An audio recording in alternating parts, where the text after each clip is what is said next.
Iniciamos el conversatorio de esta mañana referido al Museo Universitario del Grabado, presentado por la Corporación Cultural de Viña del Mar con el patrocinio de la Ilustre Municipalidad de Viña del Mar y en el marco de nuestro calendario de exposiciones virtuales que estamos ofreciendo en Sala Viña del Mar Online. Este conversatorio del día de hoy reúne a nuestras autoridades culturales con también los representantes de la Universidad de Playa Ancha, institución administradora y creadora del concepto Museo Universitario del Grabado. Así que, en primer lugar, quiero ofrecer la palabra a nuestro presidente para que les dirija un saludo, don Luis Borg. Yo simplemente darle la bienvenida a todas y a todos quienes hoy día estamos en este conversatorio y como lo hemos venido desarrollando en varias actividades, ¿no es cierto?, de nuestra Corporación Cultural de Viña, siempre un momento de gran satisfacción reunirnos, tan simple como eso, y que el telón de fondo sea la cultura y soñar y seguir soñando. Efectivamente es un momento de mucha alegría que como corporación, como institución queremos compartir. Y hoy día ciertamente el conversar, ¿no es cierto?, con los directivos, ¿no es cierto?, con el rector, ¿no es cierto?, don Patricio Sangüesa, Alberto Madrid, decano, María Teresa, la directora del Museo Universitario del Grabado de la Universidad de Playa Ancha en esta exposición de nuestra Sala Viña del Mar, es para nosotros ciertamente una satisfacción. Y cuando terminan estos conversatorios, es una alegría que lo sabemos todos los que pertenecemos a la corporación, la cantidad de correos y llamadas de muchas personas que estuvieron en estos conversatorios y lo agradecen porque ha sido un momento de mucha alegría. Y sin más, sigamos con nuestra alegría y partamos ciertamente en este hermoso conversatorio. Y yo creo que obviamente está el rector y yo creo que sería muy importante una palabra de don Patricio Sangüesa. En efecto, después de las palabras de nuestro presidente, le ofrecemos al rector Patricio Sangüesa que nos dirija un saludo en este conversatorio de hoy. Bueno, muy buenas tardes a cada una y cada uno de ustedes. La verdad es que yo quiero felicitar en primer lugar a la corporación por organizar este tipo de actividades, estos conversatorios que nos hacen tan bien como sociedad, que nos hacen tan bien para refrescarnos un poco.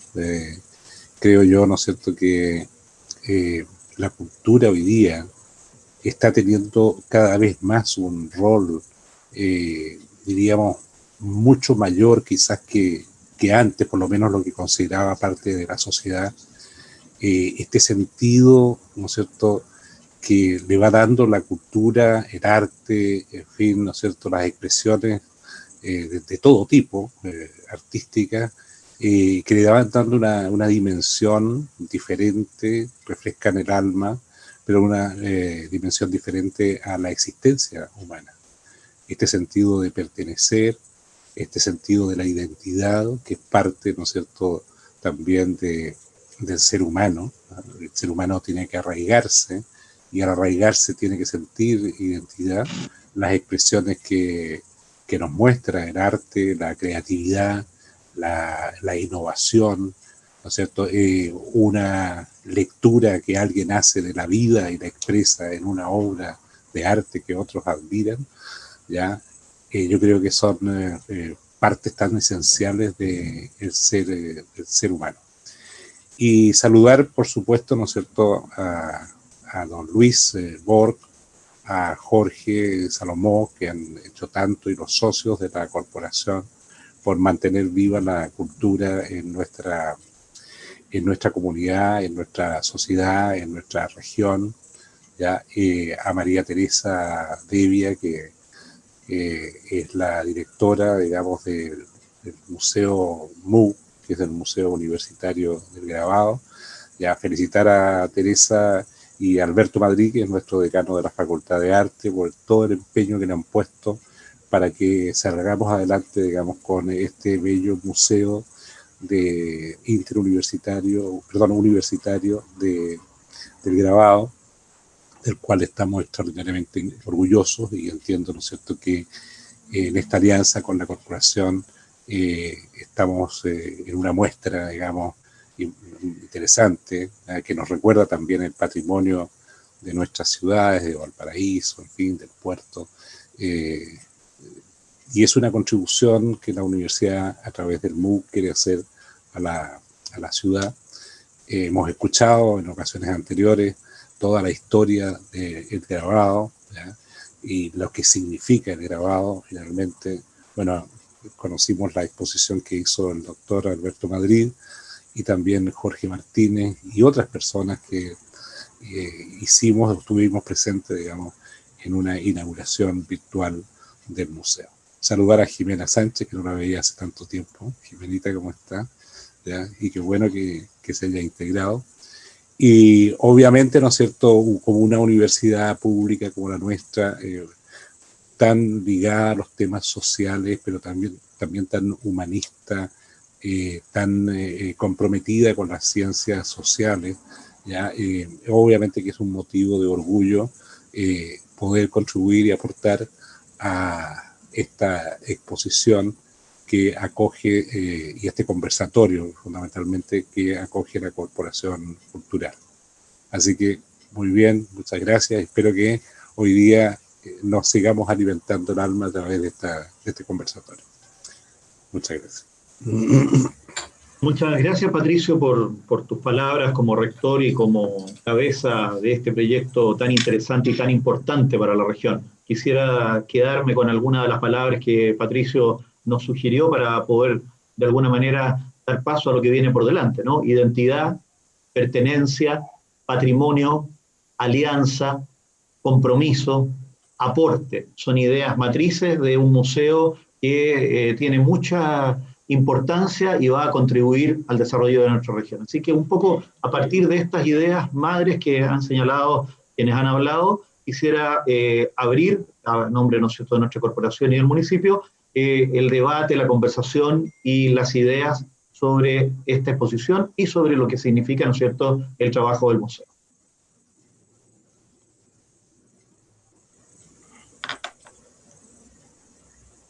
María Teresa, ¿quiere? ¿O Alberto? Sí, puede ser. Gracias, Luis.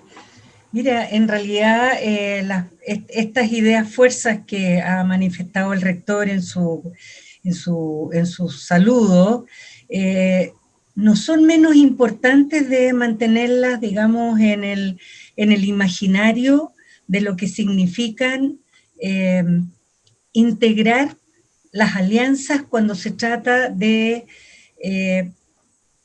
dignificar los espacios culturales. El museo va hacia esa perspectiva. Lo que queremos, primero que nada, es dignificar la exhibición del grabado, ponerla en el valor que significa como importancia con el resto de las artes visuales, que no siga siendo una mera exhibición pequeña en un museo por ahí medio perdida, ¿sí? O sea, que ponemos en valor no solamente el grabado como obra, sino también sus artistas y sus correlatos también, históricos, sociales, porque no hay que olvidar que el grabado tiene forma parte de un correlato social tremendamente importante que se tiene que ver o está estrictamente relacionado con el tema de los procesos identitarios que se van desarrollando en un territorio. Eso es lo que es el museo. Primeramente, un espacio abierto, diverso, inclusivo, democrático, no solo porque tiene un costo mínimo de ingreso y gratuidad para los estudiantes o qué sé yo.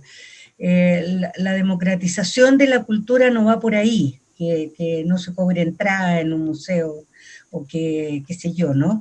Pero lo importante cuando hablamos de democratizar la cultura es poner al servicio de las audiencias todas las herramientas posibles para que éstas se apropien sensiblemente de lo que están observando, lo que están disfrutando, que aprendan o que desarrollen el goce estético y que lo aprovechen al máximo, porque eso es uno de los derechos humanos que existe dentro de la concepción del derecho humano, el derecho a la cultura, pero el derecho a la cultura no solamente como ingreso a las salas, ingreso a las exposiciones, a los conciertos, sino que también que este ingreso sea, que haga posible que las personas gocen estéticamente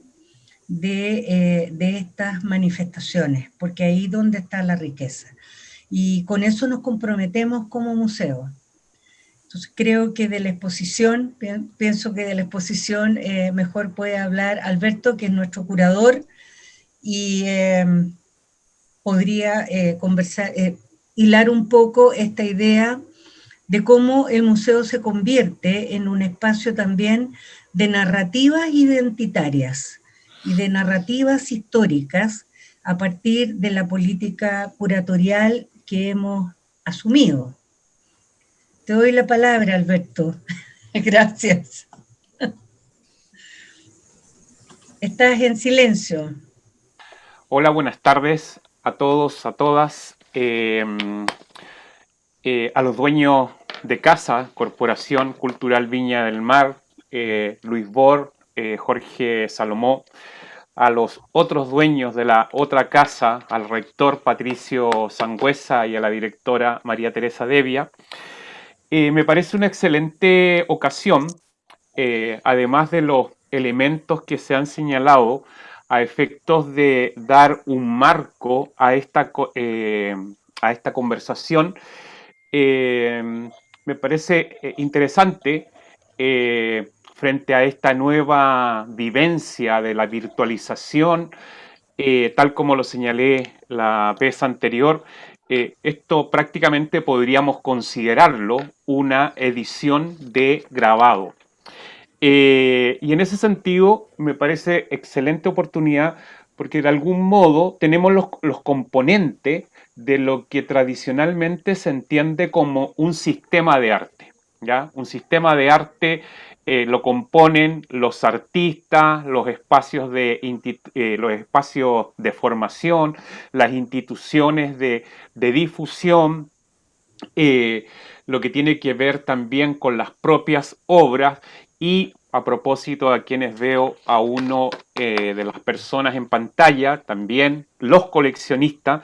Entonces, desde ese punto de vista, me parece un marco relevante de análisis de una práctica y de una especificidad por la cual ha apostado la universidad de constituir un museo universitario del grabado. Y a propósito que estamos en septiembre y la característica del grabado es la memoria, ¿no es cierto?, que es una incisión sobre una superficie a efecto de registro. No olvidar que el museo se constituye a partir de un acto de donación por un artista relevante a propósito de la práctica del grabado, que es Carlos Hermosilla Álvarez. Entonces, desde esa perspectiva, yo creo que tenemos 3 o 4 elementos de lo que se han mencionado acá.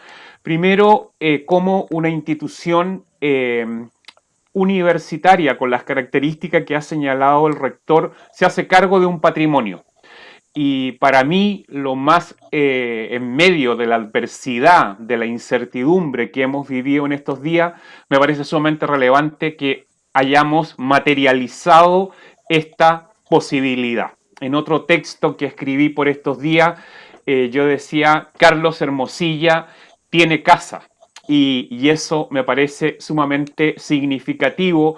El mismo gesto generoso que él tuvo, la universidad se lo devuelve dándole un espacio para que se visibilice, se investigue, se difunda su obra.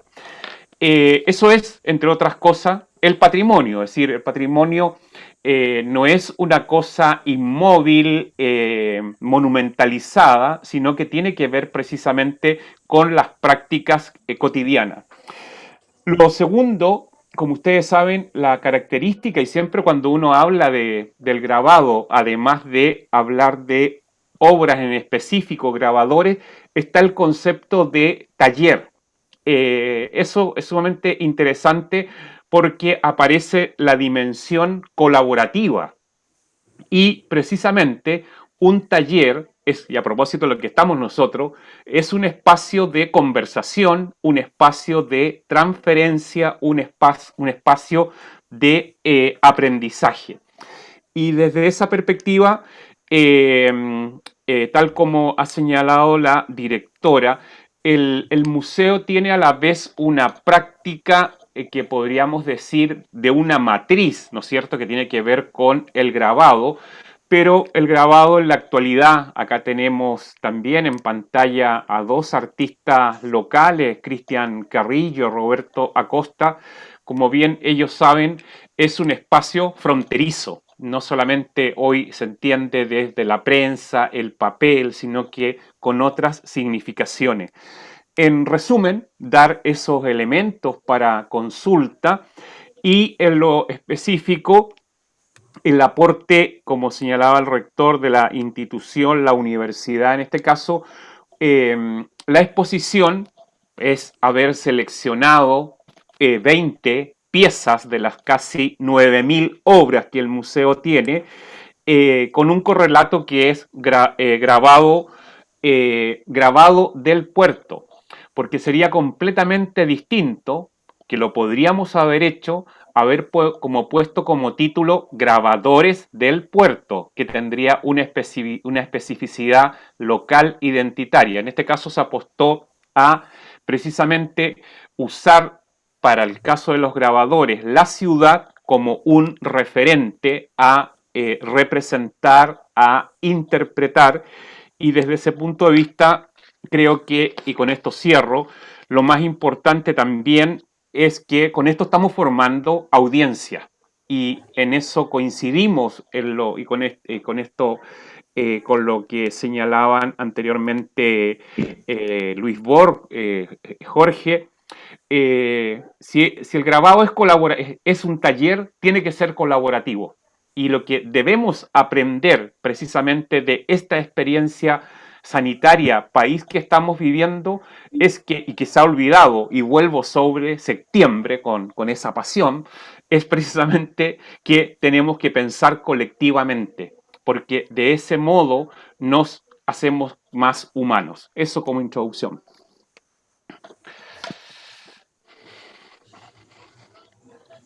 ¿Alguien más quiere participar?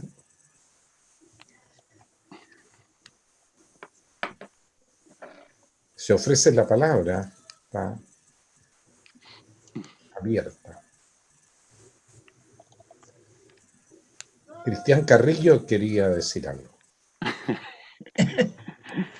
Sí, me leyó la memoria de Luis. Tengo dos temas. Un tema tiene que ver con la curatoría de Alberto, ¿no? Con esta imagen en puerto, alguno de los grabados que aparecen, ¿no?, de los más antiguos, me recuerda mucho a este periodo del realismo francés, ¿no?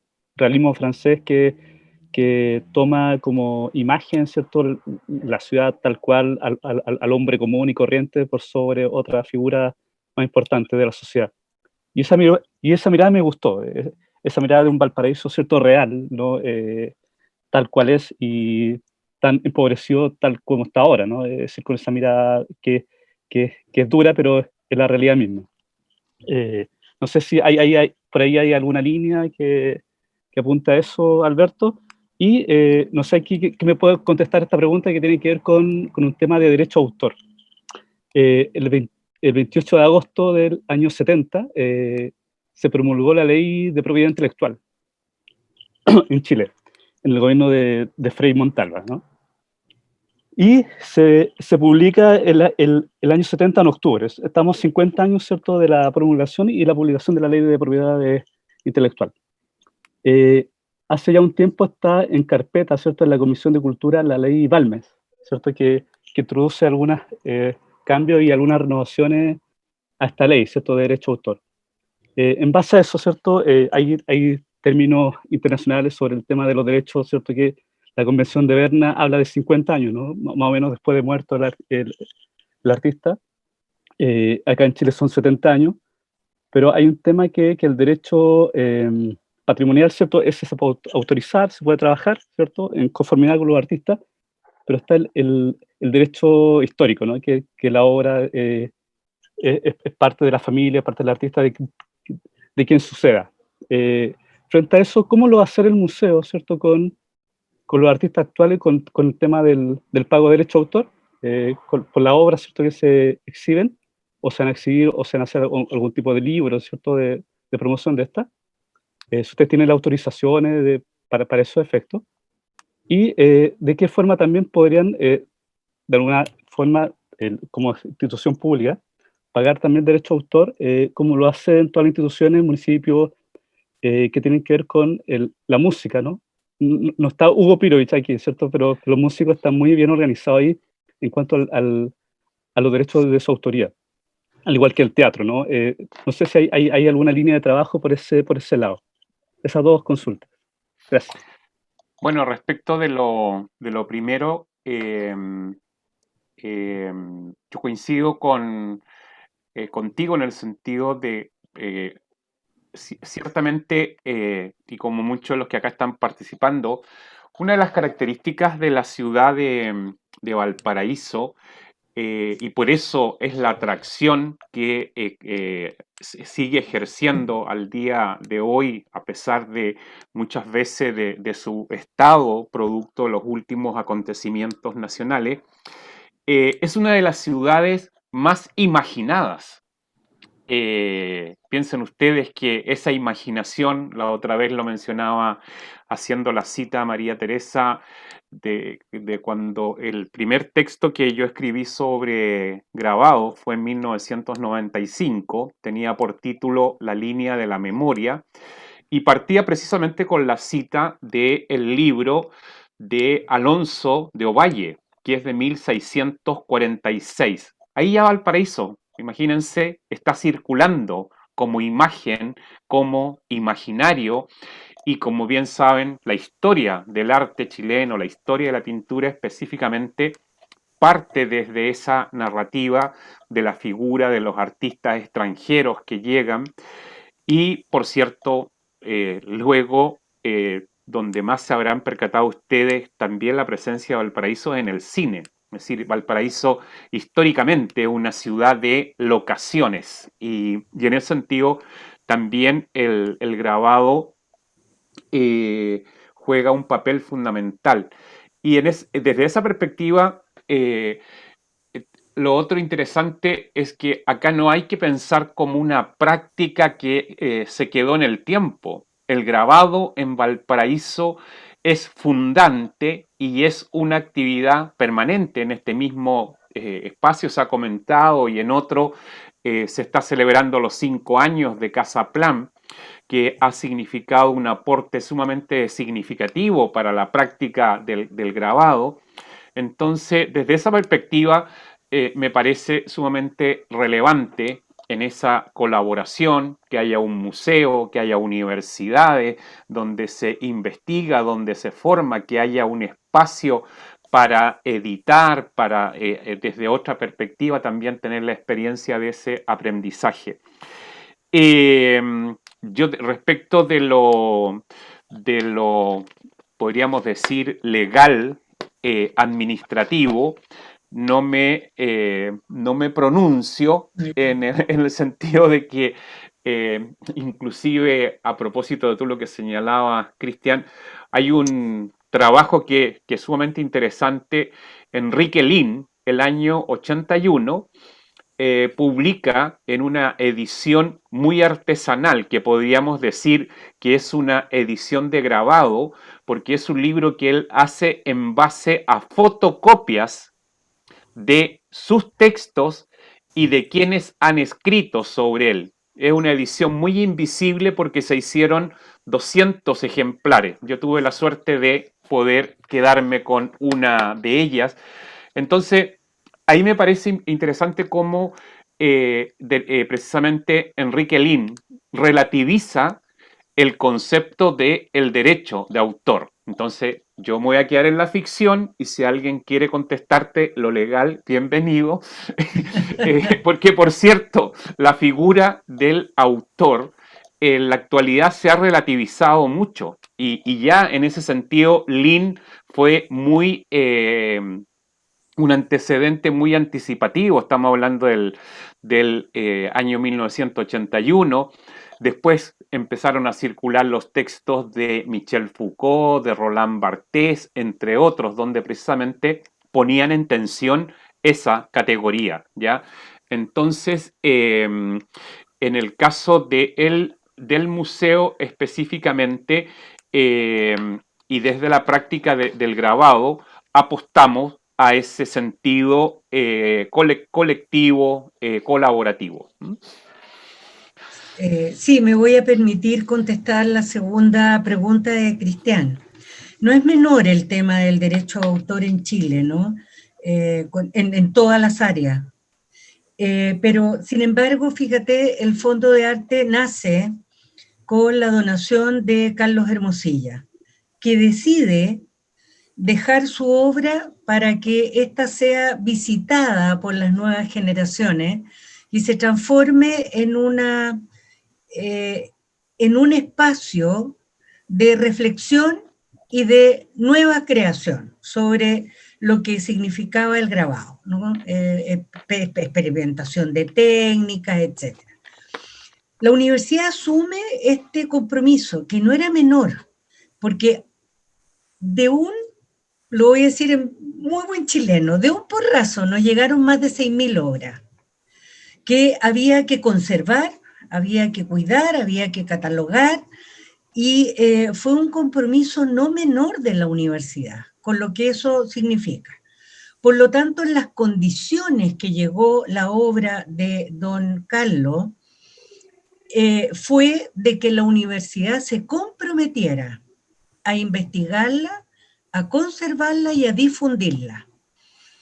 Y desde esa perspectiva comenzaron a llegar, siguiendo esta idea de Carlos, empezaron a llegar otras donaciones que nos exigían de alguna manera a la universidad lo mismo. Entonces, ¿qué es lo que se hizo? Cuando empezaron a llegar las donaciones y una forma de preservar el derecho moral de los autores, porque cuando nos donan la obra, nos donan el derecho patrimonial.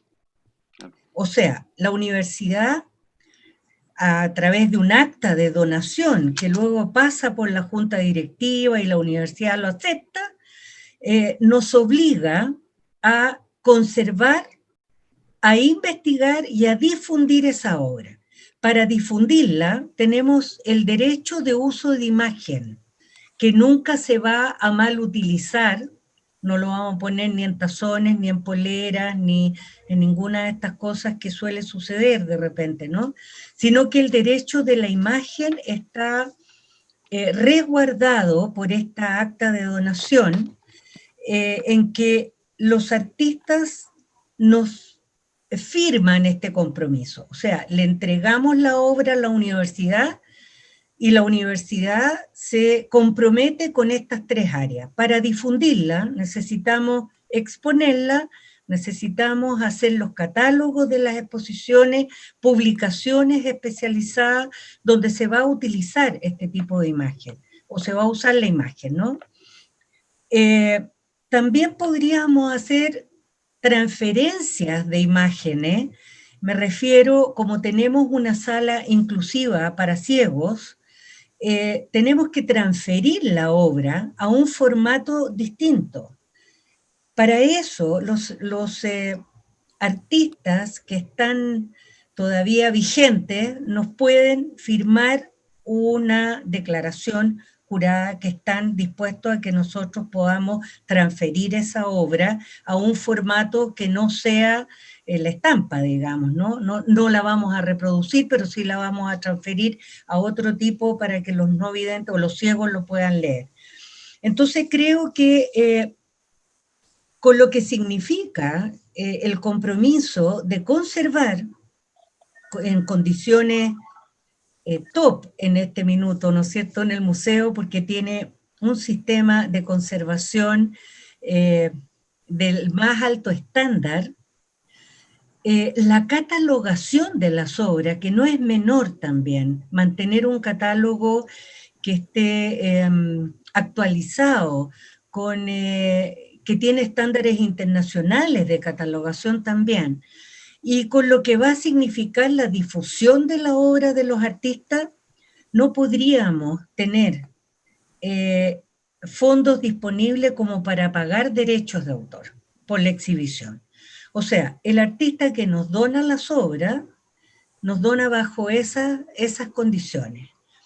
Nosotros cumplimos con investigarla, difundirla, en todos los ámbitos, no solamente en las exposiciones, sino que también en publicaciones, ya sea virtuales o también en libros, en catálogos razonados, catálogos más pequeños, catálogos de bolsillo, en que las obras van a circular.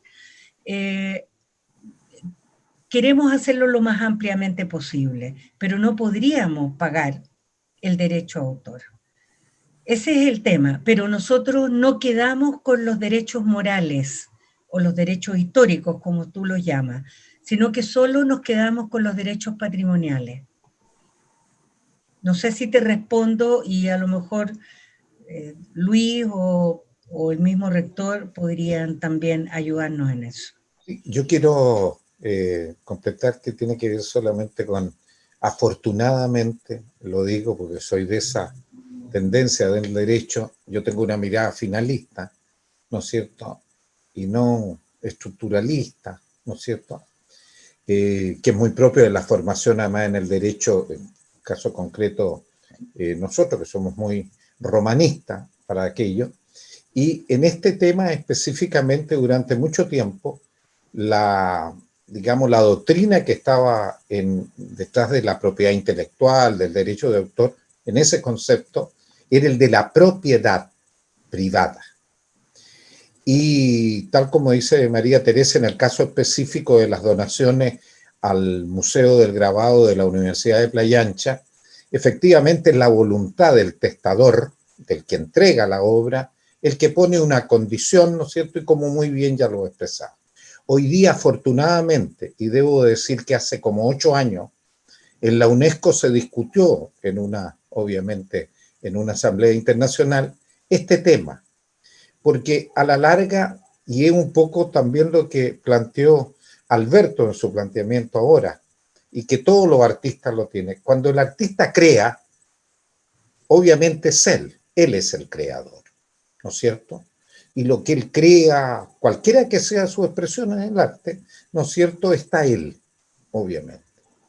Pero también el arte, él recrea una realidad de vida, de pensamiento, de sueño, de paisaje, lo que fuere. Es decir, el paisaje de Valparaíso, específicamente en esta exposición específica que estamos conversando hoy día, ¿no es cierto?, es una realidad, es un paisaje. Él lo toma.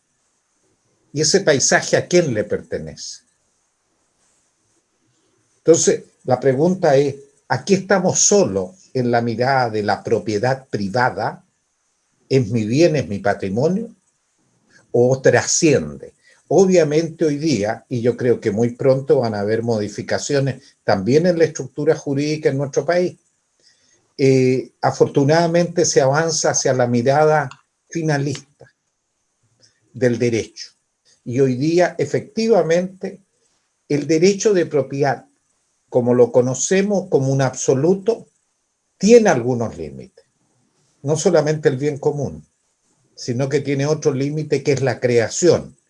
Y la cultura es una construcción de todos, y no solo de uno. Y el artista, y ahí está su genialidad, cómo es capaz en un momento determinado de hacer ese resumen en la música, en la escultura, en la poesía, etc. Hoy día el Premio Nacional de Literatura, en uno de sus poemas, El Valle Azul, ¿qué es lo que describe?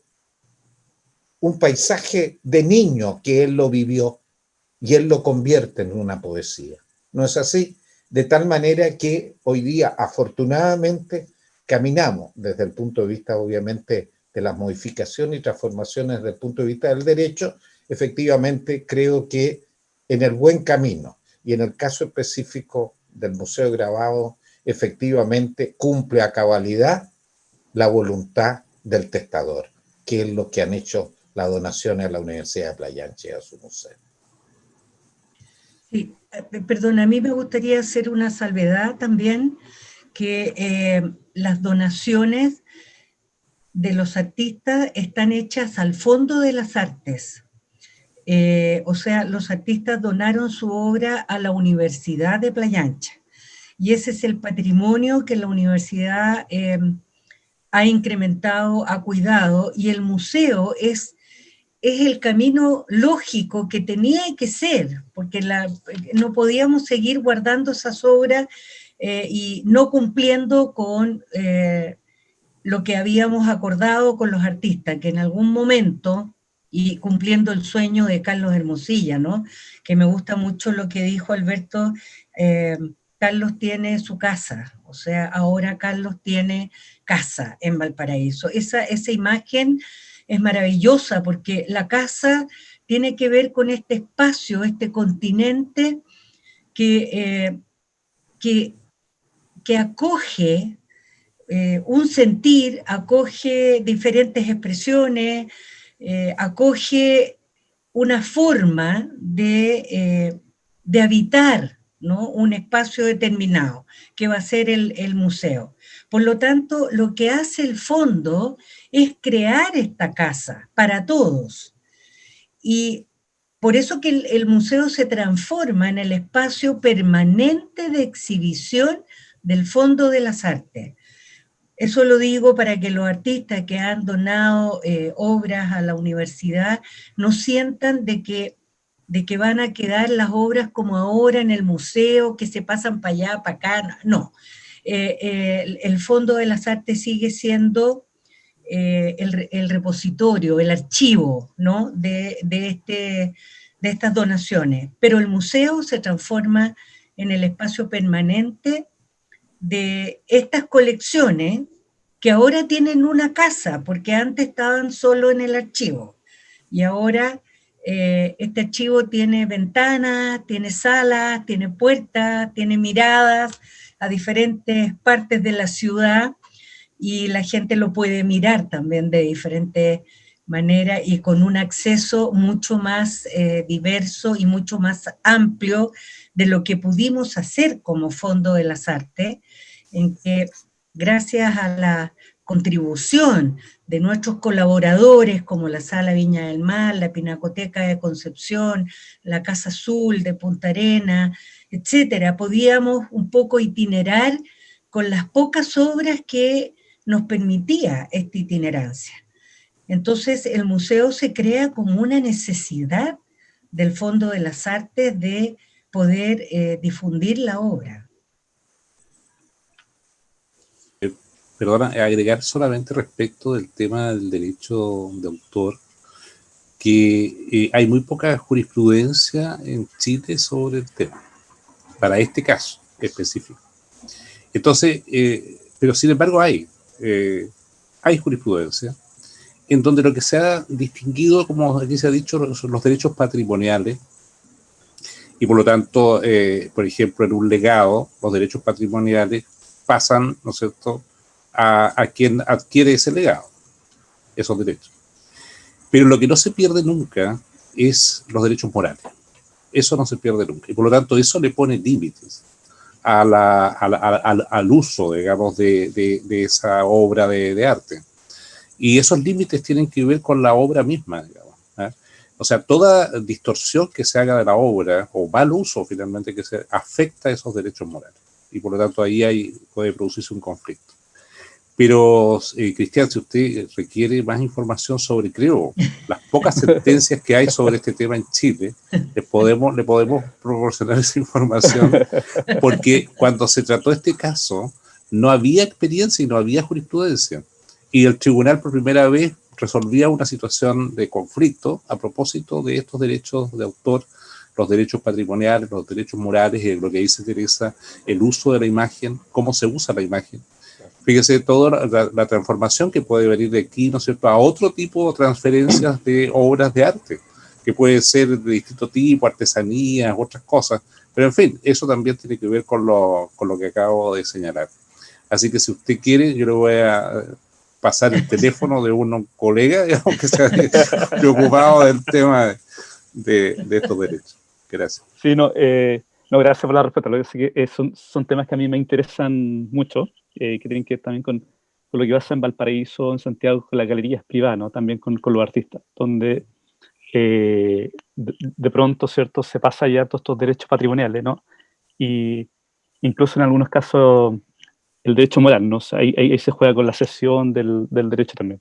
Entonces, por eso es importante que en esta formación del Museo del Grabado queden esos temas claros, ¿no? Que una institución que va a velar por todos por esos cuidados y no va a lucrar con los artistas tampoco, que eso es lo fundamental. Es lo que creo, ¿no? Así que no se agradece mucho la aclaración. Así que estamos en esos temas también trabajando como gremio también de artistas, así que son temas que nos involucran a todos. Sí, de todas maneras. Es importante, Cristian.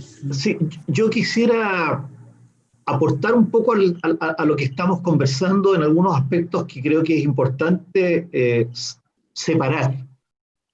Las buenas intenciones del Museo Universitario de Grabado no las pongo bajo ningún punto de vista en duda, Claro. todo lo contrario. Creo que el museo es estimulante, significativo y tiene un tremendo valor patrimonial desde el punto de vista de la conservación, la difusión, como lo decían María Teresa, Luis, Patricio. Creo que en ese aspecto no hay ninguna duda del buen espíritu que impera en la creación y en la acción que va a tener el museo en lo sucesivo. Pero el problema de Cristian no es menor y yo creo que tenemos que ponerlo en tabla en el mundo cultural. Y tiene que ver con el hecho de que en el mundo de la pintura, del arte, de la escultura, de lo que es la imagen, y en la cual se incorpora el grabado, se incorpora la cerámica, se incorporan las artes menores, se incorpora la artesanía, lo icónico, lo creativo, tiene que estar sometido a los derechos conexos y a los derechos, ¿no es cierto?, que regulan la ley y que establecen los derechos de autoría. Y creo que nosotros en Chile estamos en un capítulo pendiente en ese aspecto. Yo creo, y recojo lo que decía Cristian, la música ha avanzado mucho, la literatura ha avanzado mucho. Cuando uno ve un libro y dice, ¿no es cierto?, que está bajo el registro de derecho de autor, uno sabe que está reglamentado la copia, el uso, la contextualización, y bueno, todo lo que significa en un momento determinado el uso de eso. En la música pasa algo similar. Y yo creo que la salida, y lo señalaba Luis, y yo creo que esa es una gran salida, tiene que ver con la relación entre el bien privado, el lucro, y el bien público y el servicio. Y creo que cuando una obra cumple una función de servicio y está regulada por las normas de una institución que también es de servicio, y por ende la esencia de lo que se está haciendo no apunta al lucro, debe haber una salvedad legal que ayude a buscar un punto de convergencia. Pero eso no significa que el artista no tenga en esa convergencia una participación. Por ejemplo, habría que establecer que a lo mejor, ¿no es cierto?, los derechos colectivos, por ejemplo, si se hace un catálogo, lleguen de forma que exista una biblioteca del artista a nivel nacional, donde quede un depósito y quede un respaldo de ese quehacer que permita que los artistas se vean también reconocidos moralmente, porque en eso recojo el concepto, y todo esto creo que es materia de una discusión legislativa donde el arte, las manifestaciones del arte en Chile tienen un capítulo pendiente. Fíjense que si nosotros hablamos de cine, ustedes saben que el cine ha puesto una cantidad de normativas en los últimos 30 años que son extraordinarias. Y debe ser la industria cinematográfica chilena de las industrias que tienen un liderazgo en derechos de autoría a nivel mundial. la cinematografía se ha en ese aspecto asesorado, porque el liderazgo de discusión de derechos de autoría lo dio el cine, sobre todo a partir de Walt Disney. Piensen ustedes que justamente el cambio de los 50 a los 70 años, en términos de derechos de autoría y de permanencia en los herederos, se debió justamente a la industria de Walt Disney, cuya marca era tan importante en el mundo que Estados Unidos presionó a nivel mundial y logró extender el plazo de 50 a 70 años para proteger los derechos de una de las empresas e industrias de marca más importantes del mundo. Y eso, por supuesto, incluyó todas las películas que se hicieron, y a partir de eso la cinematografía avanzó con mucha rapidez en los derechos. Cosa que también sumó a la música, porque dentro de los derechos conexos de la cinematografía entró la argumentación, entró la música, entraron los escenógrafos, los vestuaristas, y empezaron a incorporarse muchos derechos conexos a la creación cinematográfica, pero tan significativos e importantes como eran los del cine propiamente tal y la creación de un autor o de un director. Y yo creo que el museo, mi recomendación, debería liderar esta discusión, porque el museo tiene además un antecedente jurídico a su favor. Entonces está avalado legislativamente por un derecho que establece que en una institución que no tiene fines de lucro y cuyo norte es el servicio y el bien a la comunidad, debe existir una autorización que permita el uso, porque si no quedamos entrampados en un punto en el cual no tiene sentido tratar de conservar algo si después eso no se puede usar, porque va a haber, ¿no es cierto?, un bloqueo que dice no se puede usar porque nosotros nos vamos a oponer, y porque entonces la salida, para los que están vivos, la salida es muy fácil, porque se firman documentos, y los documentos tienen que ser súper claros, y creo que aquí, qué bueno que esté Patricio, qué bueno que esté Luis, María Teresa, ¿no es cierto?, y Alberto, y todas las personas que tienen que ver con la colección, porque lo primero es que todo lo que entre por donación de personas vivas tiene que estar súper recontra establecido bajo normativa jurídica, de manera que eso lo salve de aquí en adelante de todo el uso que la universidad quiera hacer. Pero yo me pongo en la situación y en la pregunta, ¿y si el museo es tan exitoso y hay que hacer tacitas para que la gente se las lleve? ¿Por qué podemos mirar las tazas como una cosa que no es importante o que no tiene significado, si a lo mejor una persona se quiere llevar una taza con un grabado de Nemesio Antunes, con un grabado de Carlos Hermosilla, con un grabado de Santos Chávez? ¿Y qué podría impedir que en un momento determinado se haga una taza? Si justamente lo que estábamos hablando, el grabado es una incisión, el grabado promueve la reproducción, y por lo tanto una forma de reproducción son los volantines. Alguien podría decir, mira, hagamos volantines, ¿no es cierto?, en Valparaíso, con grabados del museo. Entonces, alguien podría decir, no, pero un momento, el volantín, y otro podría decir, no, pero el volantín. Entonces, se fijan lo subjetivo que puede llegar a ser, y para evitar esa subjetividad es que justamente creo que hay que legislar. Y yo creo que esta discusión, y fíjense lo que voy a decir, qué bueno este conversatorio, qué bueno, en términos de que estos tienen que ser los temas de discusión del museo. Aparte de la curatoría desde el punto de vista de la exhibición, aparte de lo que significa la conservación y todo lo que significa la administración del fondo, la discusión sobre el destino intelectual y el trasfondo que los artistas y los creadores tienen en el museo es súper importante. Por ejemplo, a lo mejor deberíamos hablar de que cuando se toma una obra, se autorice el uso porcentual de la obra, y no la obra completa. A lo mejor podemos llegar a un acuerdo con los artistas, ¿no es cierto?, de que cuando se trata del bien común, se use la obra en una determinada cantidad. Por ejemplo, si el museo tiene 30 obras de un determinado artista, que en una misma publicación no se pueda usar más de un 30%. De manera, y que eso quede establecido, que quede regulado, pero no para el museo, quede regulado para Chile, porque donde estamos en tarea pendiente en Chile es qué hacemos con la obra de arte. No le hemos hincado el diente. Y en eso yo estoy totalmente de acuerdo con Cristian. Sí se le ha hincado el diente a la música, al cine, y a otros ámbitos de la creación, en la parte literaria, donde la regulación es mucho más concreta y es mucho más clara. Y siendo clara, ayuda a que se evite este conflicto que va a estar siempre dando vuelta mientras no lo resolvamos y sentados en la mesa los que tienen intereses en estas materias. Yo particularmente pertenezco más al ámbito literario. Me siento resguardado por el derecho de autor que tienen hoy día los autores literarios, ¿no es cierto? Y que queda registrado en el ISBN. Eso a mí me da cierta categoría de reconocimiento y de defensa de mi quehacer intelectual.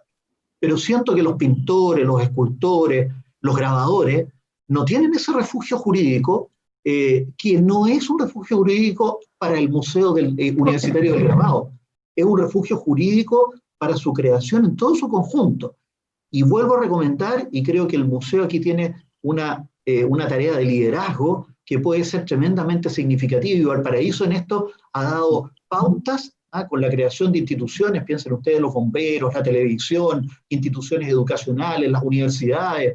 Valparaíso ha tenido un liderazgo. ¿Por qué no en el ámbito legislativo? En esto, de nuevo, volver a tener un liderazgo importante encabezado por el Museo Universitario del Grabado, donde nuestra corporación puede ser una entidad colaboradora por la experiencia que tenemos y, por supuesto, con la presencia de la PECH y de las instituciones, ¿no es cierto?, que ayuden a que esto tenga un norte bien positivo dentro y propositivo. Esa es mi versión. Yo quisiera agregar una mirada positiva, porque esto es un proceso. Tenemos que, hoy día los que estamos reunidos y otros en otros sectores, estamos en esa senda. Quiero poner un ejemplo bastante bien concreto que tiene que ver con el patrimonio. Hace 1 año y medio nos tocó, y obviamente como corporación, conocimos la realidad de que obviamente iban a destruir, obviamente, la Casa Italia de Viña del Mar, ¿no es verdad? Y obviamente construir, ¿no es cierto?, un proyecto inmobiliario importante, muchas torres y toda la historia. Y nosotros hicimos un alegato ante el Consejo de Monumentos Nacionales, sosteniendo de que efectivamente nadie discutía que las personas quién eran los dueños. Estaba inscrito en el conservador de bienes raíces, el derecho de propiedad, eso no se discutía. Pero lo que sí discutíamos nosotros es que la Casa Italia tiene una historia y obviamente en su desarrollo, obviamente está una comunidad, ¿no es cierto?, la comunidad italiana, como un punto de encuentro cultural, exposición social, bocha, en fin, etcétera. Y un lugar de exposiciones, en fin. Y esto ya era como parte de un patrimonio. Y el alegato que me tocó hacer ante el Consejo de Monumentos Nacionales era de que aquí estaba el bien común. Y yo no estaba discutiendo el derecho de propiedad, sino algo más previo al derecho de propiedad, que es el bien común.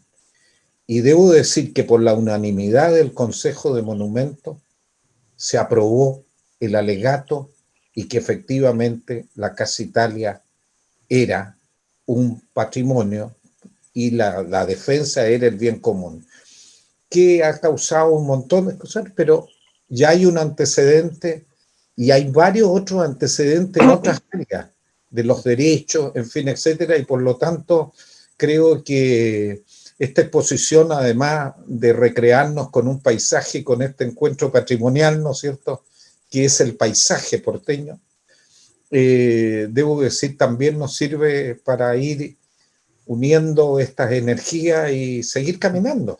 Sí, así se avanza, pero hay buenos amaneceres ahí, y yo creo que es interesante las reflexiones que todos han formulado en este momento. Cristian parece que quiere. Sí. Sí, ahí para agregar, ¿no? Yo del año pasado soy consejero de Creimagen. Creimagen es la sociedad de derecho de autor de imagen detenida, ¿no? Y el presidente de Creimagen es Arturo Duclos.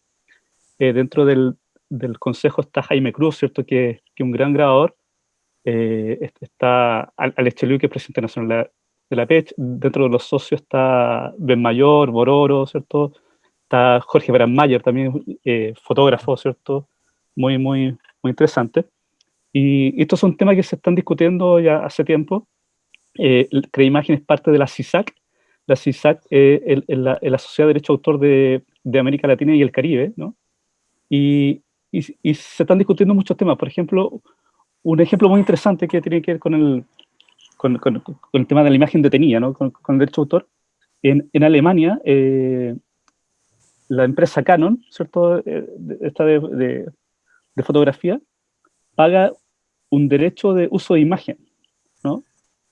Porque a esta sociedad de autor y Alemania, a esta sociedad le da un fondo también a crear imagen en Chile, ¿cierto? Por el tema de este uso.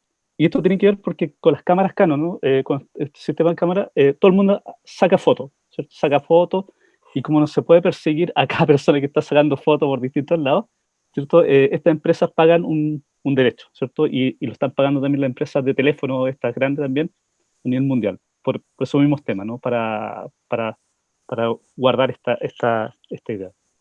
Y por otra línea, ¿cierto? Está lo que es el copyleft, ¿cierto? Que hay un libro que sacó el diputado Jackson, ¿no? Que tiene que ver con este tema del pirateo, ¿no? Del derecho al pirateo, el copyleft.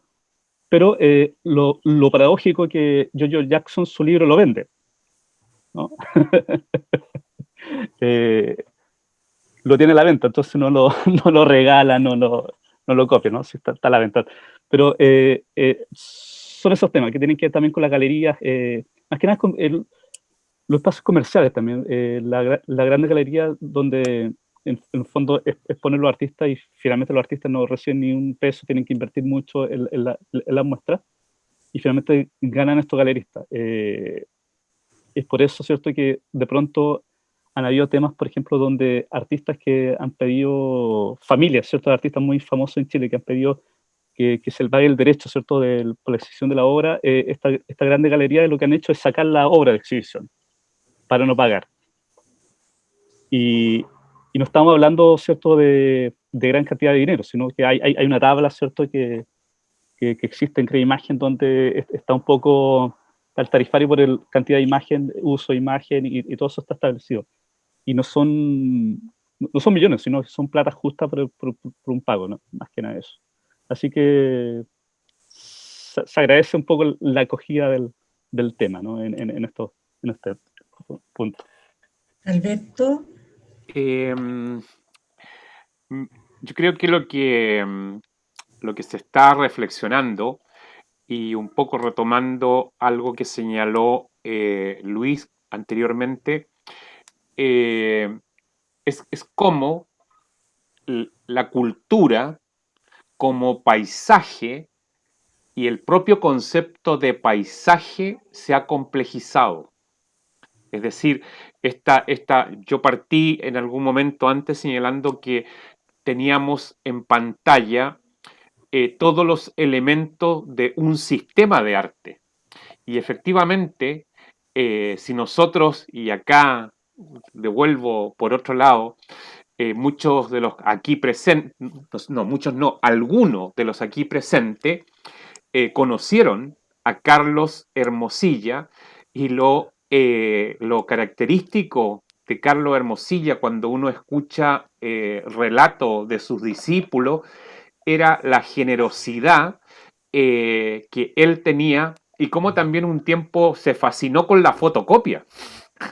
Empezó a hacer fotocopia, es decir, le vino un momento de modernización, pero obviamente la cultura en ese momento era otra, la vivencia del proceso artístico, de la difusión de la obra, y en lo que estamos hoy indudablemente enfrentados es a una sociedad más compleja, mayores niveles de profesionalización, y eso ha tenido que indudablemente pasar por un proceso, va a tener que seguir pasando por el proceso de legislación en eso que anteriormente se denominaba, en esa función, en ese carácter moral que tiene la obra, y desde esa perspectiva también me parece interesante, porque efectivamente a lo que avanzamos hoy es a esa dimensión. Piensen ustedes en algún momento qué es lo que hizo los últimos 20 años,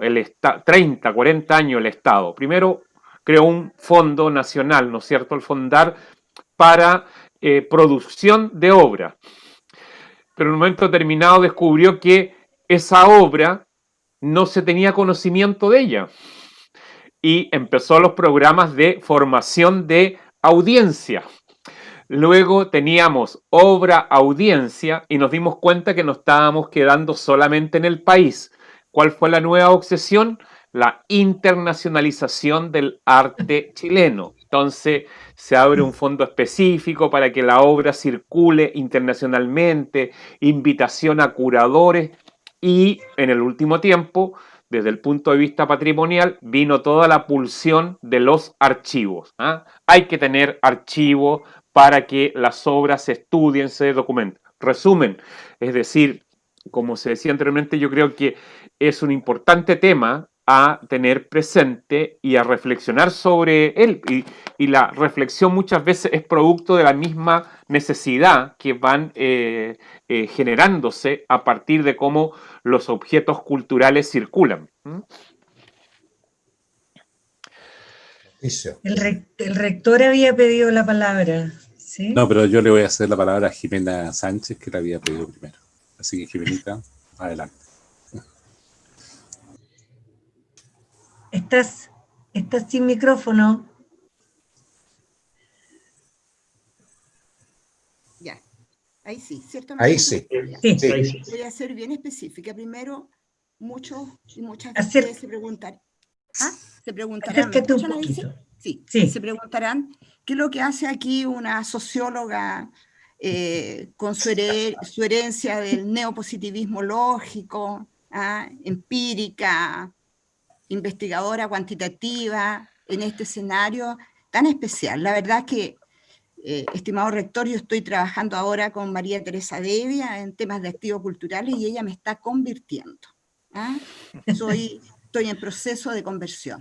Pero hay algo que yo quiero decir, aprovechando que está el decano de arte, que además está el rector y que está nuestro Luis Borg, que además tiene esta doble funcionalidad dentro del arte y que además es nuestro contralor. Y en virtud de lo que he escuchado, cuando escuché a Cristian Carrillo sobre el tema del derecho de autor y todo, yo pensé inmediatamente en la justicia. Y yo quiero pedir o reflexionar que se revise el tema de las pautas de jerarquización de la universidad con respecto a la gente, a los productos del arte. Porque ahí hay, y usted lo sabe, mi estimado decano Alberto Madrid, que hay una distancia, y que siempre se discute cómo se puntea al artista, cómo se le adjudica el puntaje de su obra. Y ha sido una discusión permanente, y ahora cuando observo esto, yo digo, ahí hay algo importante que hacer para la universidad y para los artistas, y que no está claro, porque yo podría decir que yo también soy un artista, porque yo escribo mi obra y escribo mi artículo sobre la hipótesis, la relación y etcétera. Y eso tiene un derecho de autor, que si lo hago a través de un proyecto, el derecho es de la institución que me financia, pero yo conservo siempre mi autoría sobre ese artículo. Y eso está tan claro en la jerarquización de los académicos y las académicas. Pero el tema de la producción del arte no está claro.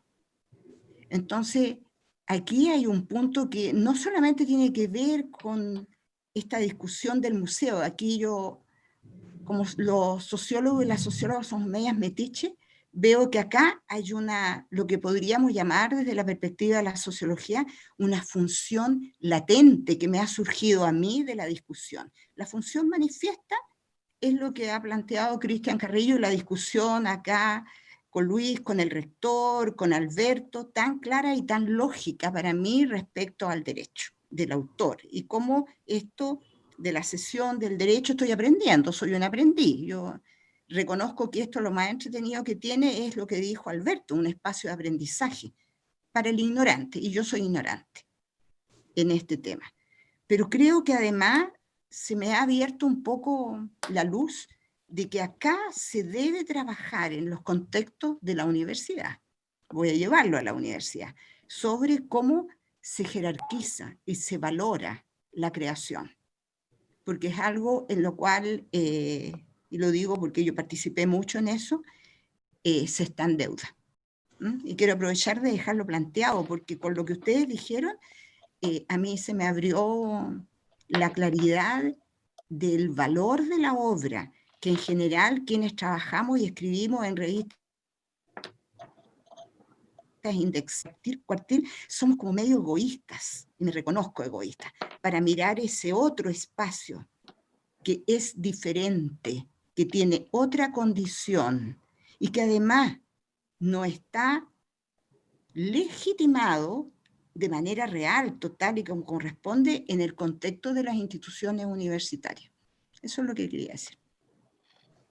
Para complementar lo de Jimena, dejaste plantada la semilla. En este momento sigue tus pasos la académica de la facultad, Verónica Sentis, y como señala Luis, estamos avanzando. Se está avanzando en eso y no solo en la nuestra institución. Piensa que relacionado con lo que estamos analizando de cómo las cosas se van complejizando, ya se ha instalado en el sistema universitario de un tiempo a esta parte. Me tocó el año pasado participar en un libro colectivo de un proyecto de investigación de la Pontificia Universidad Católica de Chile sobre la relación investigación y creación artística. ¿Ah? Es decir, la creación artística de un tiempo a esta parte está siendo considerada como investigación. No en vano, el Fondar, ya de un tiempo a esta parte, abrió un área de investigación, porque ciertamente el Fondesit favorecía siempre lo que se dice tradicionalmente la investigación más dura, científica, tecnológica. Además, piensen usted en una reunión que estaba en la mañana, ¿qué es lo que ya estamos viendo en el horizonte? Todo lo que viene, ¿qué va a financiar? Va a financiar informática y biología en sus más diferentes variaciones a partir de la experiencia sanitaria globalizada que estamos vivenciando, pero nuevamente no se pone atención el papel que juega y seguirá jugando la creatividad. ¿Ah? Es decir, cada vez se pone más en evidencia que necesitamos sujetos creativos para que aprendan a enfrentar y a resolver conflictos. Ese es más que la disciplina en específica, y el arte, como se ha dicho al pasar acá y en otras instancias, es el papel que cumple. Es decir, el arte siempre está anticipando escenario. ¿Ah? Y de esa perspectiva, yo no sé si soy optimista, pero veo que se está generando un cambio desde esa perspectiva. Es decir, por lo menos existe la apertura. A modo de ejemplo, y termino, piensan que la Universidad de Chile, dentro de lo que es su vicerrectoría de investigación, desarrollo, innovación, creó, y esto hay que hacerle el homenaje, resultado del Premio Nacional Gonzalo Díaz, creó la Dirección de Creación Artística. Y eso ya, nuevamente, frente a estas evoluciones que vemos, marca un hito que avanzamos bien en esa dirección de que la investigación no es solamente, como se dice tradicionalmente, científica, tecnológica, cuantitativa, sino que tiene una dimensión cualitativa y el papel, como alguna vez ha mencionado el rector, que es sumamente clave y en esto que estamos vivenciando, la recuperación que van a tener las humanidades. Una última cosa. Quiero decir algo, Luis. Perdón. Mira, lo primero es decirles que me voy a tener que retirar porque tenía una actividad a la 1 y ya estoy pasado. Lo segundo es valorar muchísimo la interrogante que nos puso Cristian. Realmente fue clave para el resto de la conversación. Lo tercero, el desafío que nos puso Jorge Salomón. Y cuarto, lo que nos ha dicho Jimena y el decano, ¿ya? Entonces yo creo que están todos los elementos hoy día, porque hemos compartido justamente que este es un tema, yo diría, casi urgente de resolver o ir resolviendo. La Casa de Hermosilla será el techo, creo yo, María Teresa, que pueda acoger estas interrogantes, estos problemas, estos desafíos, ¿ya? Con el propósito de que podamos iluminar de alguna manera, y con la colaboración de todos ustedes, por supuesto, podamos iluminar este camino, ¿ya? Estamos atrasados en esto, por supuesto que sí. Y también lo que ha puesto Jimena, porque este ha sido un tema de la valorización o valoración de la creación en el sistema de jerarquización académica. Yo creo que es un tema que tenemos que también resolver, ¿ya? Y bueno, ahí han avanzado en la Facultad de Arte nuestra. Esperamos que podamos compartir esas iniciativas, esas propuestas, de tal manera de que el arte quede, y la cultura, y fundamentalmente la creación, quede en el mismo nivel que la investigación científica y tecnológica, que es lo que se ha valorado hasta ahora.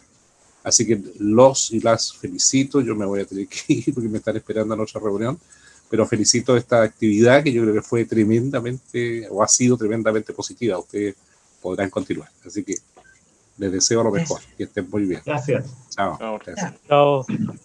Que muy bien. Yo quería, Cristian, perdón, si me permites un poquito antes, un poco para responder la inquietud de Jorge, que me parece de suyo importante, y la tuya también, y apoyar un poco lo que ha dicho Alberto y Jimena. Hay un término que no termina de convencernos como fundación del museo. O sea, el museo va a estar dirigido por una fundación, o va a estar acogido en una fundación que tiene acciones más amplias que el puro museo. Y fíjate que el objeto de la fundación es el patrimonio, las artes, el patrimonio, la educación artística y las culturas creativas. ¿Por qué le pusimos culturas creativas y no industrias creativas, que es un término que viene de un escenario neoliberal, ¿no es cierto?, en que ve a la cultura como un objeto puramente económico, ¿no?, y la base de valor. Y tampoco le pusimos economías creativas, que el término, aunque sucede que es más social, ¿no es cierto?, tampoco alcanza a generar esto que Alberto ha dicho. Aquí hay que darle una vuelta, o la sociedad va a tener una vuelta después de esta tremenda experiencia que hemos tenido, ¿no es cierto? Y las humanidades van a retomar el espacio que se había perdido, porque las humanidades no eran consideradas importantes porque no producen plata, para decirlo en un léxico que todos entendemos. No generamos economías rápidas ni productos que son comercializables, ¿no? Las humanidades se centran más en la reflexión. Sin embargo, eso también puede producir desarrollo social y puede producir activos, ¿no es cierto?, culturales que puedan desembocar en una economía o en una microeconomía, digamos, o en una economía a escala humana, para decirlo así. Por eso le pusimos culturas creativas, porque la creatividad no solo se centra en el arte, podríamos buscar otras que sean también concatenadas con el arte. Y pensamos que los artistas sí tienen derecho a vivir de lo que hacen. Un artesano tiene derecho a vivir de lo que hace, por lo tanto también tendríamos que preocuparnos del derecho de autor de los artesanos, que tampoco está legislado. Está más legislado, fíjate, el uso de la cosa visual, o sea, de las artes visuales. Eso sí está un poco más legislado. Lo que pasa es que no dice la ley cómo llega el beneficio al artista. Entonces, bueno, hay un problema ahí serio de legislación que probablemente el museo lo vamos a tener que resolver de alguna manera, pensando en que si estamos trabajando desde las culturas creativas, tenemos que generar ese espacio con los artistas, con otros que se quieran concatenar con los artistas, con el desarrollo de las humanidades, que también lo tenemos dentro del objeto de la fundación. Porque cuando hablamos de cultura creativa, estamos hablando de humanidades, y de ciencias sociales. No estamos hablando de economía, no estamos hablando de cuánto se puede ganar, ¿no?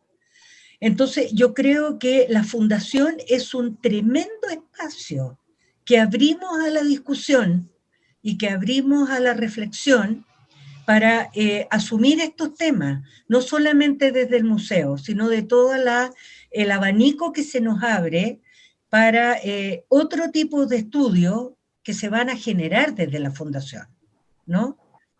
Entonces, por eso te digo, es un tema importantísimo. Los mismos artistas tienen que decidir cómo van a generar el derecho de autoría. El museo trata, y el Fondo de las Artes ha tratado siempre de mantener el derecho moral siempre reflejado en todo lo que hacemos.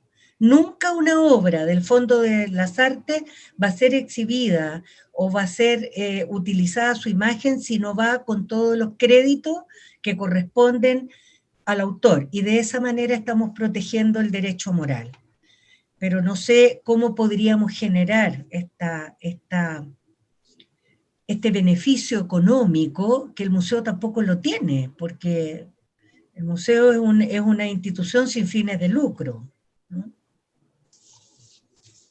Gracias.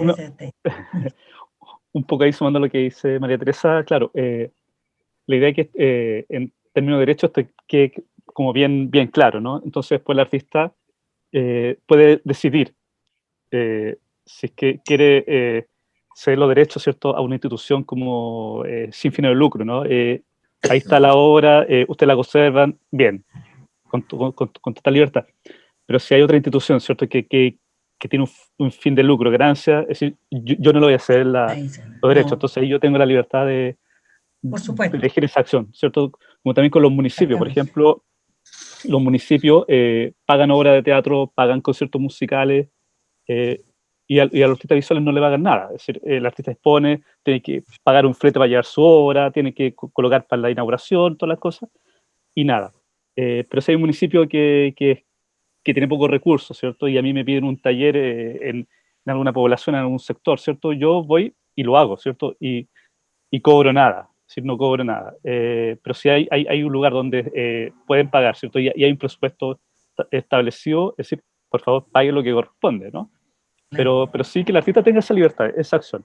Y está claro que las instituciones sin fines de lucro, claro, uno no va a lucrar ahí, ¿cierto? No es que págueme todo lo que me den, no, sino que está ahí. Por eso, esa manera, que el artista pueda elegir. Y exactamente. Dónde, ¿cierto? Y cómo. Eso me interesa, así que, claro. Eso es. Es decir, yo en su tiempo también entregué alguna obra al Fondo de Arte ¿cierto?, de la UPLAN. Entonces, claro, sé el contexto, sé cómo es y todos esos temas. Pero son temas que están ahí pendientes que hay que ir conversándolo. Yo creo que es sano conversar.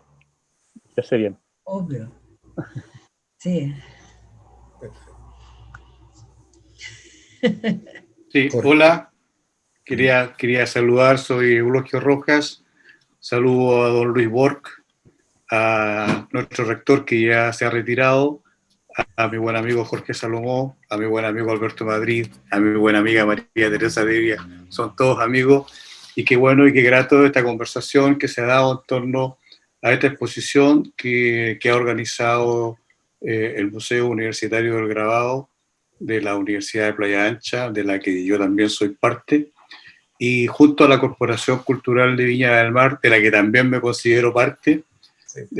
Ha sido muy interesante el debate y la conversación que se ha dado en torno a los derechos de autor. Desde el mundo privado yo he tenido alguna experiencia, fundamentalmente con la obra de Roberto Mata, y me ha tocado hacer la gestión para conseguir autorizaciones para poder exponer la obra, obra original por supuesto, grabado, fundamentalmente obra gráfica, y también para poder confeccionar algún catálogo. Y ese trámite me tocó hacerlo a través de CREImagen, el organismo que acaba de mencionar Cristian. CREImagen derivó los antecedentes a Francia, a la DAGAP, que es la organización que vela por los derechos de autores de los artistas en Francia. Ellos hacen una evaluación de cuáles son las características de la exposición, cuáles son las características del grabado, cuáles son los fines que se persiguen, y dependiendo de eso fijar una tarifa. Cuando son con fines educativos fundamentalmente, esas tarifas tienen un valor cero, es decir, el artista no, o la asociación en este caso, no cobra derechos autorales. Cuando es un negocio y hay un fin de lucro que se persigue y además uno presenta un presupuesto basado en cuáles son los ingresos versus los gastos, considerando el catálogo, efectivamente ellos hacen un cobro para poder realizar el catálogo o el libro correspondiente. De manera que quizás el modelo francés sea un modelo que se pueda investigar, que se pueda considerar en el futuro para poder ir zanjando esta preocupación que hoy día nos convoca. Sin embargo, yo tengo una pregunta para Alberto en relación a la exposición a Grabado del Puerto. Me parece súper interesante ver que hay obras de prácticamente artistas de creo que cuatro o cinco generaciones, ¿puede ser, Alberto? Efectivamente. Desde Carlos Hermosilla, Rodelindo Villegas, hasta hoy día, pasando incluso por Rafael Munita, terminando con Roberto Acosta, que también lo vi que estaba presente, y que es quizás uno de los artistas más jóvenes que están presentes, que su obra está presente en la muestra. Desde el punto de vista de la curaduría, preguntarle a Alberto cuál es la razón por la que, ya sabemos, tú explicaste cuál era la razón por la que seleccionaste las obras, pero cuál es la razón por la que hace este recorrido etario con respecto a los artistas cuyas obras forman parte de esta exposición. Muchas gracias. Bien. Bueno, desde tu experiencia y como sabes, un guión es la construcción de una ficción, de un relato, y eso se puede estructurar desde diferentes elementos, y qué bueno, en todo caso tú eres un espectador activo, interesado, qué bueno que percibas eso. Es decir, efectivamente, la idea fue hacer una, si bien hay un referente que es la ciudad, dos, está la cronología, y tres, si te percataste, está también ciertos modos de construcción de asentamientos, ¿no es cierto? Lo que tiene que ver con el borde costero, lo que tiene que ver con la topografía, el asentamiento en la quebrada, y tercero, lo que tiene que ver con los sujetos. Entonces yo diría que esos eran los tres estratos de lectura que organicé a partir de esas 20 obras. Y por cierto, tal como hacía el alcance Cristian, qué importante la dimensión del sujeto. Es decir, que la obra no quede como una abstracción en relación a ese sujeto, y es un modo, en este caso, lo más seguro que tú mismo u otra persona frente a una diversidad de 1000 obras pueda hacer la construcción de otro relato, otra selección, y es lo interesante que tiene el trabajo de una colección, como digo en otras ocasiones, que en la práctica es un gabinete de lectura, y un gabinete de lectura es un espacio de saber, un espacio de aprendizaje, y desde esa perspectiva, en el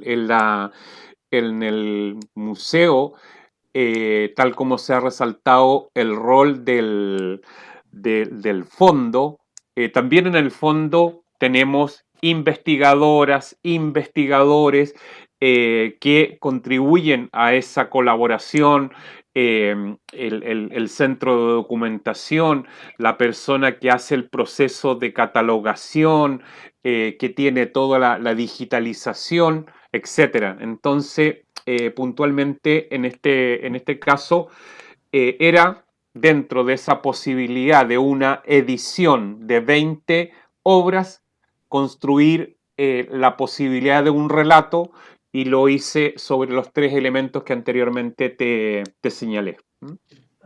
Bien, muchas gracias. Sí. Me gusta este Chile que están construyendo y soñando ustedes. En este magnífico grupo de intelectuales universitarios, yo soy solo un hombre de la calle. Felicito a los participantes, los felicito realmente por la claridad de sus conceptos y no solo eso, por la visión hacia el futuro de cada de sus miradas. También agradezco de todo corazón la apertura que tienen ustedes en la corporación, en la universidad, hacia nosotros los hombres de la calle. Muchas gracias.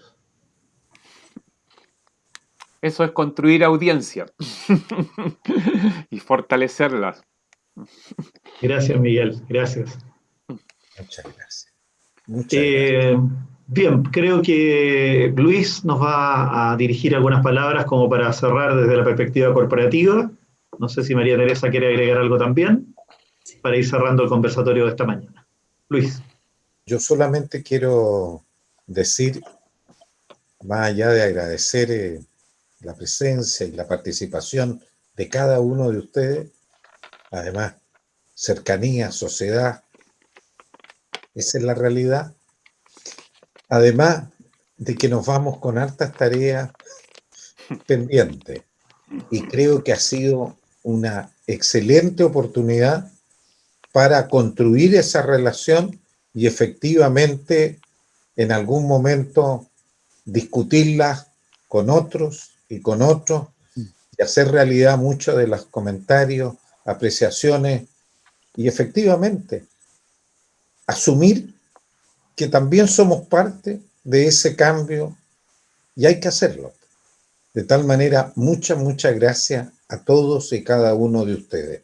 María Teresa, ¿quiere? Sí, bueno, muchas gracias a la corporación por habernos acogido tanto en la exposición como en esta interesante instancia y feliz de que se haya generado esta discusión, feliz con las opiniones, feliz con las tareas también, ¿no? Porque nos damos cuenta que el museo es una página en blanco y que tenemos que escribirla todas nosotros. O sea, no la va a escribir ni la dirección del museo, ni el curador solo, ni nadie. El museo está abierto a la escritura de cada uno de ustedes y esa es la maravilla que tenemos por delante. Y es lo que nos insta a seguir soñando, como nos dijo Miguel. El sueño es algo que nunca dejamos de soñar, por eso que durante 12 años soñamos siempre que esto lo íbamos a tener y aquí está materializado. Tenemos que materializar todos los sueños que nos quedan. Y esa es la invitación que les hago. Ayúdennos a escribir el Museo Universitario del Grabado. Está abierta la invitación para todos ustedes. Muchas gracias. Muy bien. Le agradecemos a todos esta muy interesante conversación que hemos tenido en el día de hoy, muy enriquecedora. 9.000 grabados, 9.000 grabados, es una cifra muy significativa. Yo les quiero decir que la Albertina de Viena en este momento debe tener una colección de unos 23.000 grabados. O sea, estamos hablando más o menos de un tercio de lo que tiene la Albertina, que es el museo más importante de grabado que existe en el mundo. Así que un tremendo desafío, una tremenda tarea, una página en blanco por escribir, como decía María Teresa, como decía nuestro presidente, el rector, Alberto, y todos ustedes. Creo que es súper interesante que sintamos que este es un trabajo de colaboración para seguir construyendo un proyecto tan hermoso como es el Museo Universitario del Grabado. Así que nuestras felicitaciones y el deseo de que sigan participando de nuestras actividades. El próximo martes a las 12 del día tendremos el concierto de la agrupación Mundos Reunidos. Gabriela canta en colores, con la participación de Hugo Pirovich, que es también miembro de nuestro directorio, así que los dejamos a todos cordialmente invitados para celebrar Fiestas Patrias con nuestra música y nuestros creadores. Gabriela canta en colores, versión de Mundos Reunidos. Gracias. Gracias. Gracias. Saludos. Chao, chao. Un abrazo. Chao a todos y todos. Bien. Un abrazo. Abrazos. Abrazos. Un Chao, abrazo. chao. Chao, chao. Gracias. Chao.